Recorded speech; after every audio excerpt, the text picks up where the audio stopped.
భగవంతుడా వాళ్ళు కావాలి వర్షం పడు భగవంతుడా. కాంగ్రెస్ పార్టీ పోయింది, కూర్చిపోయింది. మా ఝాన్సీ రెడ్డిను ఎస్ఎస్మని అక్కడ పోయి జల్సా చేసుకుంటాంది. అమెరికా నుంచి వచ్చి కాలువ నీళ్ళు వస్తలేదు కానీ నువ్వైనా వర్షం రా దేవుడా.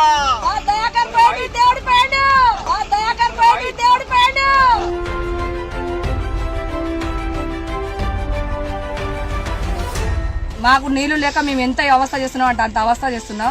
మా ఇది 1 కాదు 2 కాదు 6 ఎకరాల భూమి ఉంది మాది. కౌలో తెచ్చి 2 ఎకరాల భూమి, అది పంట నాశనం అవుతుంది. బయట నుండి డబ్బు తెచ్చి మేము గోస చేసి అప్పు తెచ్చి కూడా మేము పెట్టుబడి పెట్టినాం. ఇంత ఇబ్బంది అవుతుంది. నీళ్లు వదలాలని మేము కోరుకుంటున్నాం. ఆఖరి వాగు నుండి వదలాలని ప్రార్థన చేస్తున్నాం. మీకు దండం పెడతా కానీ మాకు నీళ్లు వదలండి. మేము ఇబ్బంది అవుతుంది, మందు దాగి చనిపోతాం.